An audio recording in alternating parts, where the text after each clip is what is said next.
Hello and welcome back to the Twin Flames universe. I'm Drake, and today we're going to be talking about 5 reasons why the Divine Masculine sets up a boundary with you. So get your pen and papers out, because it's going to be a lot of info, and let's get right into it, okay? So, the first reason why your Divine Masculine sets up a boundary is codependency.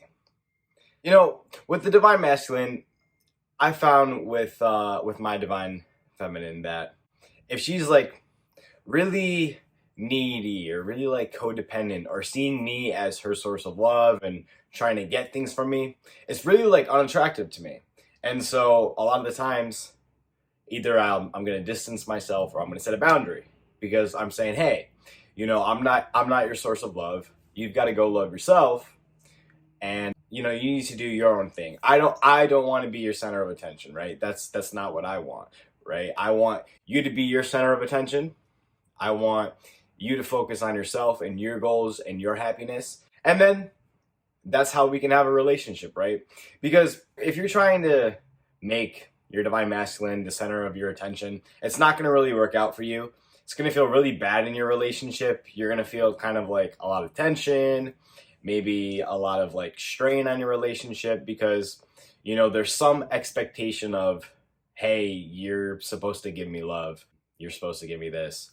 And so that's going to be one reason why he will set up a boundary with you, because he's saying, hey, no, like you've got to focus on yourself. You've got to love yourself. You've got to be your source of love, because to us, it's kind of icky. It doesn't really feel that good, especially, you know, I know from experience, it's kind of, hey, back up a little bit. I love you. I think you're amazing, but codependency is not going to work in our relationship here, right? So that's the first reason. Let's get on to the second. You're not respecting him. And so he's going to set a boundary so he can respect himself, right? And I've experienced this in my relationship where I've had kind of just in my relationship with my twin flame, there was things going on that I didn't really like. I didn't really like how she was treating me, or, you know, there was something going on that I kind of was, hey, you know, this is not okay. It's not okay with me. You have to sort yourself out, and then we can have a proper relationship. And it's also stuff for me to work on too, because I'm ultimately letting that happen, and because she's my twin flame, she's gonna mirror all those things to me, right? But if you're not respecting him and you're not seeing him for who he truly is, right, as your twin flame, as your Divine Masculine, he's gonna say, hey, you know, this isn't really going to work here. I value myself, and you need to value yourself too. And if you're not valuing us, our relationship, it's not really going to work here. So a way that you can respect him is by also respecting yourself and realizing that, yeah, he's the Divine Masculine, he's your twin flame, he loves you, but it doesn't really feel good if you go to him when you need something, if you go to him, maybe you're just texting him because you're lonely. Hey, I'm going to text my Divine Masculine because I know that he loves me. I know that he feels all these things for me, and I want him to come over because I feel lonely. It's not going to feel good to us, and it ultimately doesn't really feel good to you either on the inside. So just be mindful of that, right? And if you're not respecting him, it's okay. Make a new choice there, respect yourself, respect him, and you'll find that your relationship will be much more like harmonic, nice and light. You know, there's not going to be expectations. You guys will both respect and trust each other. It's very good. It's very good when your Divine Masculine is saying, hey, like, you're not respecting me, because then it gives you the opportunity to look at yourself and, hey, where you're not respecting yourself and where you're also not respecting the relationship that you have. And that's okay. It's okay if you totally are working on how to be in a relationship. That's okay, because everybody's on their different path, right? But you also got to remember, hey, your twin flame, your Divine Masculine's a person. You know, treat them how you would treat yourself, right? Okay. Third reason why your Divine Masculine is setting a boundary with you is because you need to love yourself. You need to be with yourself. You need to focus on things in your life and not him. Because the divine masculine is going to pick up on this. We pick up on this when you are kind of ignoring yourself, or you're, putting all of your attention and all of your, eggs in one basket. You're saying, here, have everything. Have all my money, have all my love, have all my attention, have all my care. We love that. I love that when my woman is all about me and loving me. I love that. But I also love, and I'm really attracted to, when she's all about herself. She's all about herself. She's in her groove, right? She's loving herself. She is doing really good in her life. She's happy.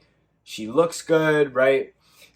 And not saying you need to be like looking attractive, makeup and your hair did. No, it just means you feel good on the inside, and that radiates outward, right? You're radiating your divine beauty. That's what attracts us. So if we're saying, hey, there's a boundary here, there's no relationship here, could very well mean, hey, you need to go and love yourself. You need to go and take care of yourself. You need to go and focus on things in your life. Because like I said, we pick up on these things. We are very in tune. That's a myth, right? One of the myths is, hey, the divine masculine's not really in tune. They're unawakened. They don't really know what they're doing. It's not true. We are very in tune, and we're very in tune with you because we're very in tune with ourselves. So keep that in mind. We feel as much as you do. We know as much as you do. All right. Number 4, on why he might set up a boundary with you.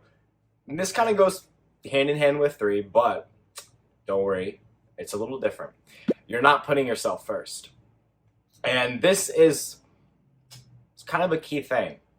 You want to put yourself first over everybody, right? So if you're putting your children before you, if you have children, if you're putting your job before you, if you're putting your family, your coworkers, your friends, your twin flame, your divine masculine, if you're putting all these people before you,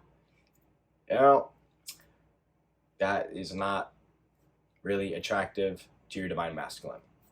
Because, like I said, we can feel that.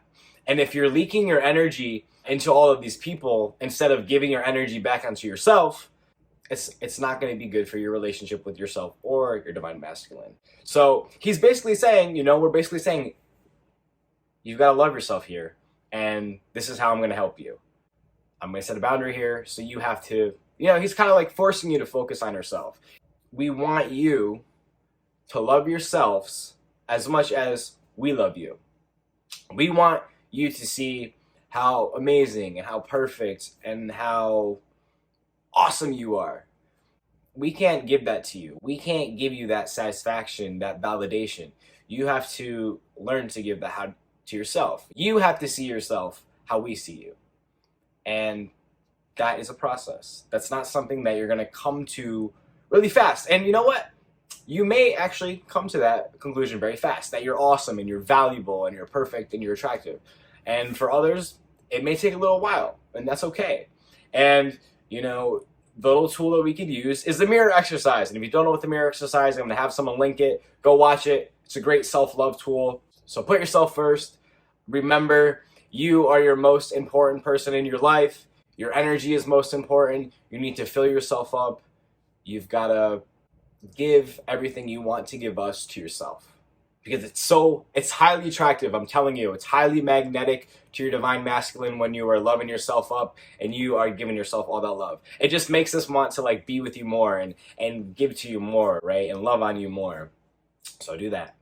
And the last and final reason, number 5, why we're putting up a boundary is, I guess we would word it, obsession. You're obsessing over us. You're texting us all the time. You're coming to our house. You're being very needy, or it's kind of hand in hand in codependency. But this is more like a more extreme version, because we can feel when you're obsessing about us and you're very clingy. You're very needy, and it's okay if you are. It's okay if you're doing this and you're at this point. There's nothing wrong with it. Everybody's gone through it. I've gone through it with my divine feminine, right? I've obsessed about her and texted her and, oh, she's amazing, blah, blah, blah, right? I've done it too. So if you're doing it, it's okay. But, he's going to say, hey, this energy in our relationship, this obsession energy is not okay, right? if you're pouring all this energy onto your divine masculine, you're kind of like wasting your energy in a sense, because that energy that you have is for you. It's for you and for your purpose and for what you're doing in your life. So it's okay to love your divine masculine. It's okay to love them and want to be with them, and to want to text them. It's totally okay. But it's not okay when it turns into obsession and the only thing that you can think about is your divine masculine and how to get your divine masculine to love you. And do I text them this? Do I text them that? What are they doing? Who are they with? Are they here? Are they there? That's not attractive to us. So if you are obsessing, maybe there's a fear there. Maybe there's something that you're scared of. Oh, if he's out here, he's going to be with another person. Or if he's not texting me, he doesn't like me. If we're not texting you, it's for one of these 5 reasons, right? It's a very good reason why we're not texting you. And again, it doesn't mean that we don't love you. It doesn't mean that we don't want to be with you.